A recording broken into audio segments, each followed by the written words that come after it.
দার্জিলিং জমজমাট সত্যজিৎ রায়, কণ্ঠে দীপান্বিতা। চলে এসেছি একাদশ পর্ব নিয়ে। পরদিন সকাল 7টায় আমাদের হোটেলের ঘরের ফোনটা বেজে উঠল। আমরা দুজনেই আগেই উঠে পড়েছিলাম, সবে বেডটি খাওয়া হয়েছে। ফেলুদা বিছানায় বসেই হাত বাড়িয়ে ফোনটা তুলব। ওকে শুধু দুটো কথা বলতে শুনলাম। বলেন কি? আর আমি 5 মিনিটের মধ্যে তৈরি হয়ে নিচ্ছি। ফোনটা রেখে আমার দিকে ফিরে বলল, লালমোহনবাবুকে বল তৈরি হতে এক্ষুনি। কী ব্যাপার, কোথায় যাওয়া হচ্ছে? সেটা পুলিশের জিপে উঠে বুঝলাম। আজ সকাল সকাল পুলিশের জিপ নয়নপুর ভিলায় গিয়েছিল ওদের মিটিং সম্বন্ধে খবর দিতে। গিয়ে শুনল সমীরণবাবু নাকি একটা জরুরি টেলিফোন পেয়ে 15 মিনিটে আগে শিলিগুড়ি রওনা হয়ে গেছেন। অথচ ফেলুদার মতে মিটিংয়ে তাকে ছাড়া চলবে না। আমাদের জিপ শিলিগুড়ি রাস্তা ধরল। পাহাড়ের রাস্তা দিয়ে এই স্পিডে কোনো দিন চলেছি বলে মনে পড়ে না। দেখতে দেখতে ঘুম সোনাদার টুং ছাড়িয়ে গেল।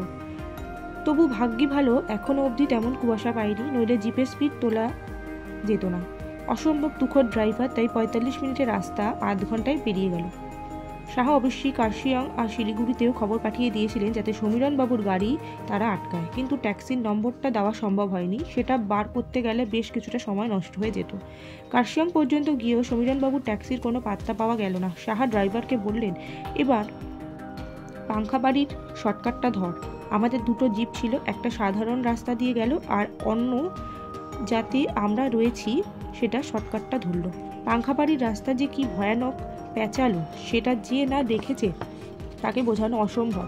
লালমোহনবাবু তো চোখ বন্ধ করে রইলেন। বললেন, অন্য গাড়ির দেখা পেলে বল তপেশ। আমি তার আগে আর চোখ খুলছি না, খুললেই গা গুলোবে। 15 মিনিট সাপের মতো পেঁচানো উতরাই দিয়ে যাবার পর একটা হেয়ারপিন বেগু ঘুরেই দেখা গেল একটা ট্যাক্সি দাঁড়িয়ে আছে রাস্তার প্রায় মাঝামাঝি। বোঝাই যাচ্ছে টায়ার পাংচার। গাড়ির পাশের রাস্তায় দাঁড়িয়ে অসহিষ্ণুভাবে সিগারেট টানছেন সমীরণ মজুমদার।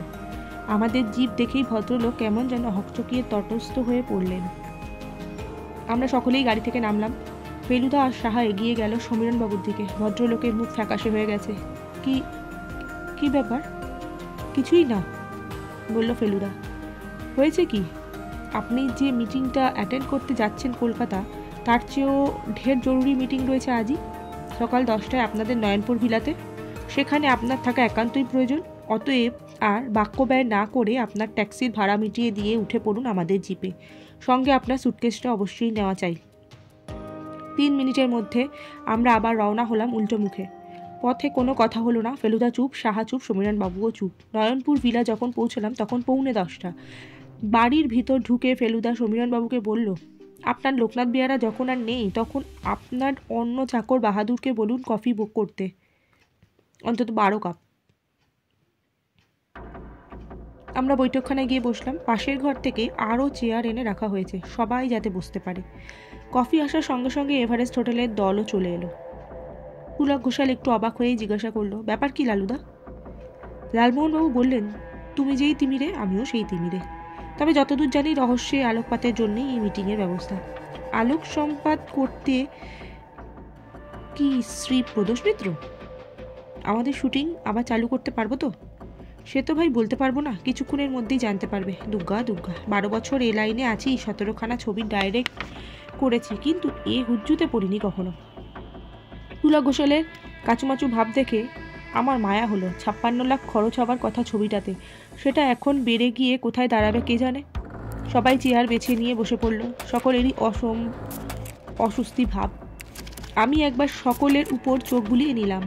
আমার ডাইনে বসেছেন লালমোহনবাবু আর বায়ে ফেলুদা।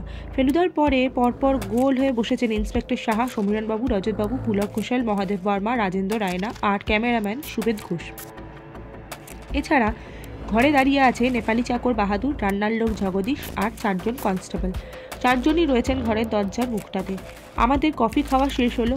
সেলফে রাখা একটা বাহার ঘড়িতে টিং ডিং করে 10টা বাজলো। আর তার সঙ্গে সঙ্গে ফেলুদা উঠে দাঁড়ালো। সমস্ত ঘরে একমাত্র ফেলুদার মধ্যেই কোনো অস্বস্তির ভাব নেই। ইন্সপেক্টর সাহাকে একবার আঙুল মটকাতে লক্ষ্য করছিল। বোম্বাইয়ের অভিনেতা 2 জন রয়েছে বলে ফেলুদা ইংরেজিতে কথা বলল, আমি সেটা বাংলা করে লিখছি। ফেলুদা আরম্ভ করল, গত কদিনে এ বাড়িতে কয়েকটা দুর্ঘটনা ঘটে গেছে। সাধারণ অবস্থায় হয়তো ঠিক এইভাবে এগোলে ঘটতো না, কিন্তু এ বাড়িতে একটা ফিল্মের শুটিং চালাতে দৈনন্দিন রুটিনে কিছু পরিবর্তন দেখা দিয়েছিল এবং অনেক লোকের মনই পড়েছিল এই শুটিংয়ের দিকে, যার ফলে কতকগুলি ঘটনা ঘটা সম্ভব হয়েছিল। প্রধান ঘটনা হলো বাড়ির যিনি কর্তা বিরূপাক্ষ মজুমদার তিনি খুন হন।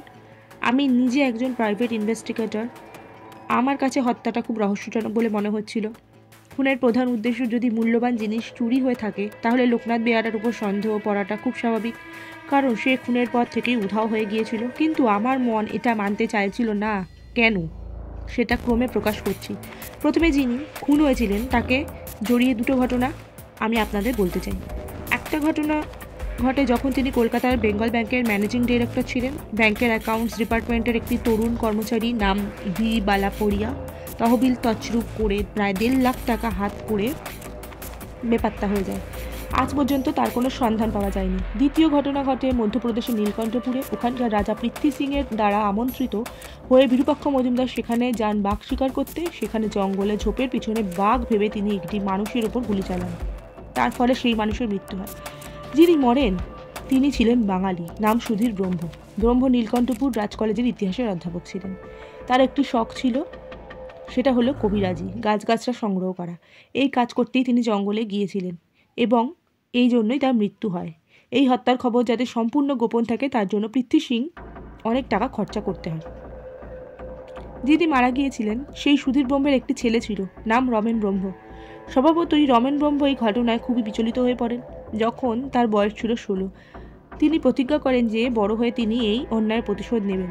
এখানে বলে রাখি, এই ঘটনা আমি শুনি দার্জিলিংয়ের বাসিন্দা এবং মিস্টার মজুমদারের প্রতিবেশী হরিয়ানার নারায়ণ মুখোপাধ্যায়ের কাছে, যিনি সেই সময় নীলকণ্ঠপুরে থাকতেন এবং সুধীর ব্রহ্মের পরিবারকে চিনতেন। এই ঘটনার অবশ্যই কোনো প্রমাণ নেই, কিন্তু তার জীবনে যে একটা কলঙ্কময় ঘটনা ঘটেছিল এবং সেটা যে খবরের কাগজ থেকে চেপে রাখা হয়েছিল সেই ইঙ্গিত বিরূপাক্ষ মজুমদার নিজেই আমাকে দিয়েছিলেন। সুতরাং এটা অবিশ্বাস্য করার কোনো কারণ আমি দেখি না। এবার বিরূপাক্ষবাবুর হত্যার ঘটনায় আসা যাক। তাকে মারবার কারণ ও সুযোগ কার থাকতে পারে, এটা ভাবতে গেলে প্রথমেই মনে হয় তার ছেলে সমীরণবাবুর কথা। সমীরণবাবু শেয়ার মার্কেটে অনেক লোকসান দিয়েছেন, এ খবর আমরা সবাই জানি। এটা কি সমীরণবাবু অস্বীকার করতে পারেন? সমীরণবাবু মাথা নেড়ে না বললেন। তার দৃষ্টি মেঝের কার্পেটের দিকে। আর তিনি যে তার পিতার মৃত্যুতে আর্থিক দিক দিয়ে বিশেষ লাভবান হলেন, সেটা কি তিনি অস্বীকার করতে পারেন? সমীরণবাবু এবারও মাথা নেড়ে না বললেন। ভেরি গুড, বলল ফেলুদা। এবার আমরা খুনের চেহারাটা দেখব। বিরূপাক্ষবাবু দুধে মিশিয়ে প্রোফানিল বলে একটা বড়ি খেয়ে দুপুরে ঘুমোতেন। এই দুধ তাকে এনে দিত তার বেয়ারা লোকনাথ। এই বড়ি মৃত্যুর 2 দিন আগে পুরো 1 মাসের স্টক অর্থাৎ 31টা কেনেন বিরূপাক্ষবাবু। তখন আমি সেখানে উপস্থিত ছিলাম। খুনের পর দেখা যায় যে তার একটিও অবশিষ্ট নেই। আমাদের স্বভাবতই মনে হবে যে এই বড়িগুলি সবই তার দুধের সঙ্গে মেশানো হয়েছিল। 30টা ট্রফানিল একসঙ্গে খেলে একজন মানুষের মৃত্যু হতে পারে। আমাদের ধারণা আরও বোধমূল্য হয় এই দেখে যে বিরূপাক্ষবাবু একটা কাগজে কাপ্পা হাতে 20 কথাটা লিখে রেখে গিয়েছিলেন। কিন্তু সেই সঙ্গে আরেকটা ব্যাপার দেখা গেল, এই যে তাকে যে শুধু বড়ি খাওয়ানো হয়েছিল তা নয়, সেই সঙ্গে তাকে ছোড়াও মারা হয়েছিল। এটা মনে হওয়া স্বাভাবিক যে 20 কথাটা লেখার পরে তাকে ছোড়া মারা হয়েছিল। মনে হয় বড়িতে কাজ দেবে না মনে করে এতটাই পরে আরেকবার এসে ছোড়া মেরে খুনটাকে আরও নিশ্চিতভাবে সম্পূর্ণ করে। এখানে প্রশ্ন আছে, এই খুনের মোটিভ কি? এরও উত্তর পেতে কোনো অসুবিধা হয়নি। বিরূপাক্ষবাবুর ঘরে অষ্টধাতুর একটি মহামূল্য মূর্তি ছিল, সেটি এই খুনের সঙ্গে সঙ্গে উধাও হয়ে যায়। এখানে আমার মনে খটকা যায়, থাকুক না কেন, পুলিশের বিশ্বাস হয় যে বেয়ারা লোকনাথ মূর্তিটা হাত করার জন্য মনিককে 30টা বড়ি খাইয়ে তারপর খুনটা আরও জোরদার করার জন্য তার বুকে ছুরি মেরে মূর্তিটাকে নিয়ে পালায়। গতকাল কিন্তু জানা যায় যে এ ধারণা সম্পূর্ণ ভুল। আমার বন্ধু মিস্টার গাঙ্গুলি ও তার ভাইপো তপেশ গতকাল বিকেলে এই বাড়ি পিছনে ঝাউবনে বেড়াতে গিয়ে অকস্মাৎ লোকনাথ বেয়ারার মৃতদেহ আবিষ্কার করে। তাকেও ছুরি মেরে খুন করা হয়েছে। শুধু তাই নয়, মৃতদেহের পাশে ছড়ানো ছিল খান-30 ট্রফানিলের বড়ি। অর্থাৎ লোকনাথ শুধু যে খুন বা চুরি করেননি তা নয়, যাতে তার মনিবকে বড়ি খাইয়ে হত্যা না করা হয় সেজন্য সে বড়িগুলি নিয়ে পালাচ্ছিল। সেই সময় কেউ তাকে খুন করে। অর্থাৎ এও জানা যাচ্ছে যে বিরূপাক্ষ মজুমদারের মৃত্যু হয় একমাত্র ছুরির আঘাতেই, বড়ি খেয়ে নয়। ইতিমধ্যে আমার নিজের কতগুলো অভিজ্ঞতা হয় যে সম্বন্ধে আমি আপনাদের বলতে চাই। নয়নপুর ভিলার একজন বাসিন্দা হিসেবে রজত বোস সম্বন্ধে আমার একটা কৌতূহল ছিল। যদিও প্রথম দিকে তার উপর সন্দেহ পড়ার কোনো কারণ ছিল না, তাকে জেরা করে আমি জানতে পাই যে তিনি 57-এ বিকম পাশ করেন। এ ব্যাপারে আমরা অনুসন্ধান করে জেনেছি যে রজত বোস নামে কোনো ছাত্র ওই বছর বিকম পাশ করেননি। আমি রজতবাবুর দিকে চাইলাম, তিনি হঠাৎ যেন কেমন মুষড়ে পড়েছেন। ফেলুদার দৃষ্টি এখন রজতবাবুর দিকে। সে বলল, এই গোলমালটা কেন হলো বলতে পারেন? রজতবাবু দুবার গলা খাঁকড়ে চুপ করে গেলেন। তারপর যেন নিজের মনকে শক্ত করে একটা বড় রকম নিঃশ্বাস টেনে নিয়ে বললেন, আমি বিরূপাক্ষ মজুমদারকে খুন করিনি, কিন্তু করতে চেয়েছিলাম, 100 বার চেয়েছিলাম। He killed my father. তারপর ঘুষ দিয়ে লোকের মুখ বন্ধ করেন। হি ওয়াজ আ ক্রিমিনাল। ফেলুদা বলল, সে ব্যাপারে আপনার উপর আমার সহানুভূতি আছে, কিন্তু এবার আমি আপনাকে কয়েকটা কথা জিজ্ঞেস করতে চাই। সত্যি কি মিথ্যে বলুন। কি কথা? রজতবাবু এখনো হাঁপাচ্ছেন। ফেলুদা বলল, সেদিন লোকনাথ দুধে বড়ি মিশিয়ে তার মনিবকে খবর দিতে গিয়েছিল। মজুমদার সেই সময় শুটিং দেখছিলেন। তখন দুধের গেলাস আর বড়ির বোতল খাবার ঘরে পড়েছিল। আপনি সুযোগ বুঝে দুধে আরও বেশি করে বড়ি মেশাতে গিয়েছিলেন, তাই নয় কি? রজতবাবু বললেন, আমি তো বলেইছি আমি আমার বাবার মৃত্যুর প্রতিশোধ নিতে চেয়েছিলাম, কিন্তু আপনি কাজটা করার আগেই ঘরে লোকনাথ ফিরে আসে, ঠিক কিনা? এবং সে আপনাকে ওখানে ওইভাবে দেখে সমস্ত ব্যাপারটা আঁচ করে। আপনি তার মুখ বন্ধ করতে বদ্ধপরিকর হন। হি ওয়াজ আ ফুল, চেঁচিয়ে উঠলেন রজতবাবু। আমি ওকে দলে টানতে চেয়েছিলাম, কিন্তু ও রাজি হয়নি, তাই আপনি তাকে আক্রমণ করেন। সে আপনার হাত থেকে মুক্তি পেয়ে বড়ি সমেত বোতল নিয়ে ঝাউবনে পালায়। আপনি তার পিছু নেন। আপনার সঙ্গে অস্ত্র ছিল মিস্টার মজুমদারের পেপার কাটার। আপনি তাকে ধরে ফেলেন, কিন্তু আপনি ছুরি মারার আগে সে তার হাতের বোতল মাটিতে ছুঁড়ে ফেলে দেয়। এতক্ষণ দৃঢ়ভাবে কথা বলে রজতবাবু হঠাৎ ভেঙে পড়ে 2 হাতে মুখ গুজে নিলেন।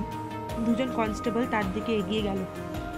আরেকটা ছোট্ট প্রশ্ন, বলল ফেলুদা, আপনার সুটকেসে যে আরবি লেখা আছে সেটা তো আসলে রমেন ব্রহ্ম, এবং সেই জন্যই পরে রজত বোস নামে নিয়েছিলেন? রজতবাবু মাথা নেড়ে হ্যাঁ বললেন। ফেলুদা আবার তার কথা শুরু করলেন। এর মধ্যে গতকাল আবার একটা ঘটনা ঘটে। একজন লোক কুয়াশার মধ্যে আমাকে খাদে ফেলে মারতে চেষ্টা করে। সমস্ত ঘর চুপ, সকলেই ফেলুদার দিকে চেয়ে আছে। ফেলুদা বললে চলল, লোকটিকে ভালো করে দেখা যায়নি কুয়াশার জন্য, তবে তার চাপদাড়িটা যে কৃত্রিম সেটা সন্দেহ করেছিলাম। সে লোকটি যখন আমাকে ঠেলা মারে তখন আমি একটা সেন্টের গন্ধ পাই। সেটা ছিল ইয়ার্ডলি ল্যাভেন্ডার, এবং সে গন্ধ আমি আরেকবার একজনের গায়ে পেয়েছিলাম দমদম এয়ারপোর্টের রেস্টুরেন্টে বসে। এখানে হঠাৎ রাজেন রায়নার কথা বলে উঠল।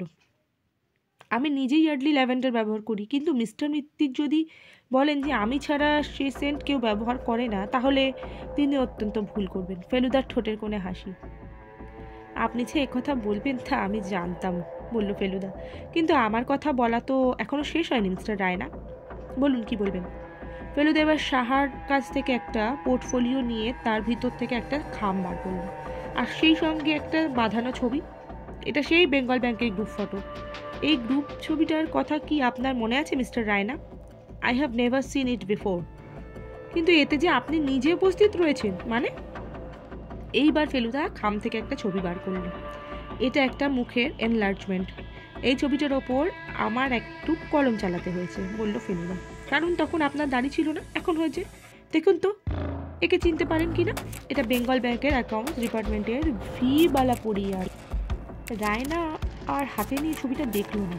সে একটা রুমাল বার করে ঘাম মুছছে। আমি দেখতে পাচ্ছি ছবিটার সঙ্গে রায়নার হুবহু সাদৃশ্য।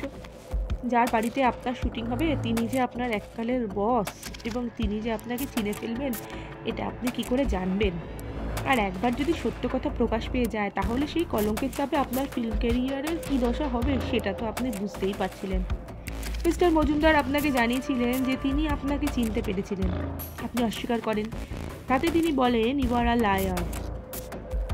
আর তারপর বাংলায় বলেন, আমি তোমার একটা কথাও বিশ্বাস করি না। আপনি 11 বছর বেঙ্গল ব্যাংকে চাকরি করেন, কাজেই আপনি বাংলা যথেষ্ট ভালোভাবেই জানতেন।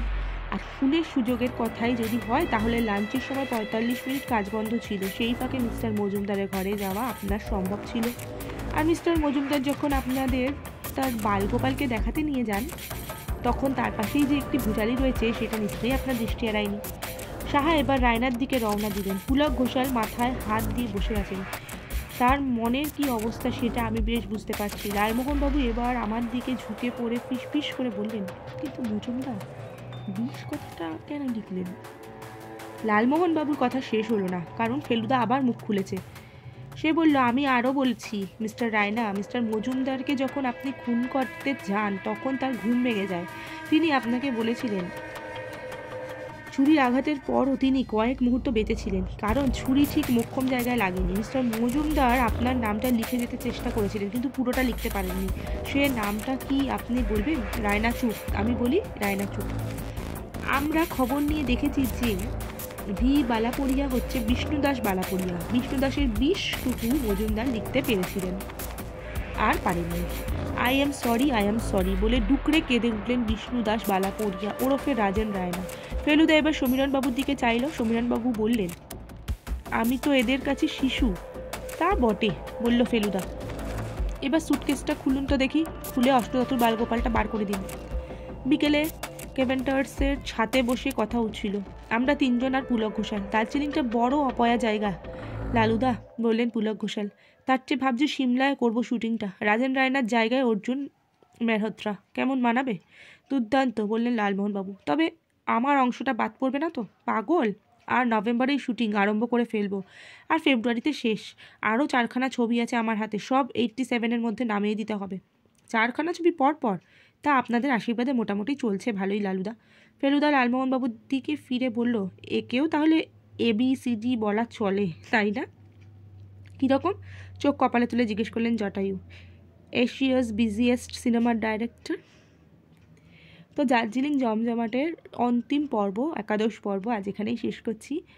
দার্জিলিং জমজমাট পুরো শেষ। আশা করছি আপনাদের সবার ভালো লেগেছে। ভালো লাগলে অবশ্যই চ্যানেলটাকে সাবস্ক্রাইব করে পাশে থাকবেন। এরকম আরও অনেক নতুন গল্প আপনাদের জন্য নিয়ে আসবো। চলুন আজকের মতন টাটা, সবাই ভালো থাকবেন, সুস্থ থাকবেন।